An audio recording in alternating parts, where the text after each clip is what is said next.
Hello friends, back to my channel. आप लोग कैसे हो? मैं भी अच्छी हूँ। आज मैं आप लोगों को ग्वालियर से अपने गांव तक का सफ़र चलो करके दिखाती हूँ।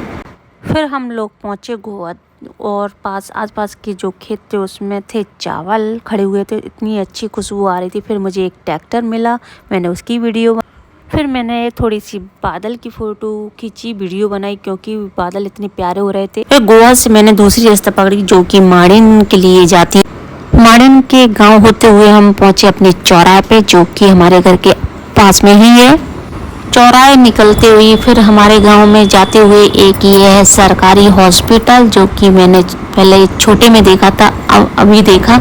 और ये भैंसें जा रही थी और हमारे सामने जा रहा था आइसक्रीम। हम पहुंचे अपने गांव के पास में जो गांव है कंदौड़ापुरा, वहाँ पर जो माता बनी है पावी वाली माता, जो कि हम छोटे में बहुत बार गए इन पर और ऐसे घूमने जाते थे और पढ़ने भी। फिर मैं पहुंची अपने घर के गांव के पास जो कि आप देख सकते हो कि वाइट वाइट दिख रहा है, वो है मेरा गांव। और मुझे जाते हुए एक तरफ से खुशी भी हो रही थी और एक तरफ से दुख हो रहा था कि जो कि मैं आपको दुख अभी नहीं बता सकती, वहीं गांव पहुंचकर आप लोगों को मैं दिखाऊंगी कि मुझे क्या दुख था। इसलिए मैं आपको चलो मेरे गांव में अंदर प्रवेश करते हैं। सब ये हम लोग प्रवेश कर चुके हैं। ये है हमारा गांव जो कि पहले 2-4 लोगों का घर पड़ता है, अब मेरा घर आने वाला है।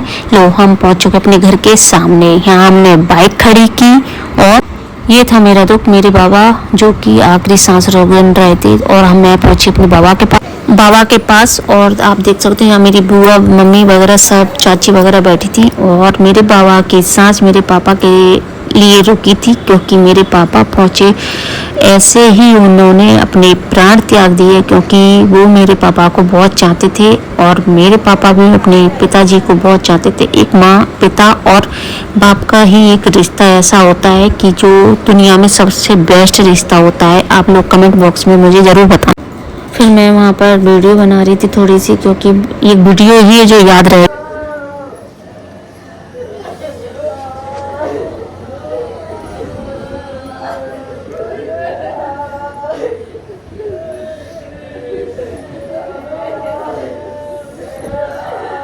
मुझे बहुत दुख हो रहा था। फिर मैं अकेली जाकर बाहर बैठ गई क्योंकि मुझे देखा नहीं जा रहा था कि मैं अपने बाबा को देख सकूं क्योंकि बाबा भी मुझे बहुत प्यारे थे और वो मुझे भी बहुत चाहते थे।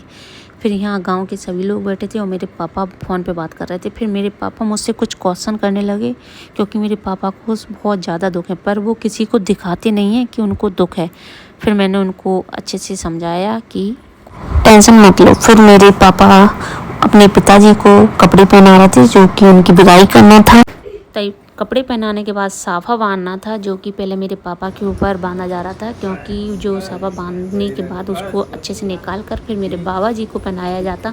फिर उनको बांध कर फिर बाबा जी को पहनाया गया जो कि शेप बहुत अच्छा है। और यहाँ पर सभी हाथ लगा रही थी, मेरी बुआएँ, भाई, चाचा और पापा तो मैन थे। और जी साफ़ा बांधने के लिए सब मना कर रहे थे कि नहीं ऐसे साफ़ा नहीं बांधा जाता, मगर ऐसा नहीं, मेरे पापा बहुत चाहते अपने पिताजी को। साफ़ा बांधने के बाद फिर मैंने उनको माला पहना दी। फिर माला पहनाने के बाद मैंने उनके पास थोड़ी देर बैठी क्योंकि मुझे बहुत अजीब लग रहा था कि मेरे घर में अब मेरे लिए कोई नहीं है। कि जाकर मुझसे बाबा जी बोलते थे कि रागनी चाय बना ला। फिर हम लोग उनके पास बैठे रहे थोड़ी देर। फिर बैठने के बाद फिर उनको बैठक से बाहर ले जाना के लिए तैयारी करने लगी। फिर बाहर ले जाकर उनको जो अस्थि पे ले जाते वहाँ लिटाया और उन पर सफ़ेद चादर बिछाया। फिर कलावा वगैरह जो भी तिथि होती है। फिर ये मेरे बाबा जी के साले हैं जो टीआई रह चुके हैं। फिर उन्होंने चादर बिछला, वीडियो बनाने की हिम्मत ही नहीं हुई। फिर मैंने बंद की और फिर मेरे बाबा को यहाँ तैयार करने के बाद ढोल ढाई के साथ ले गए।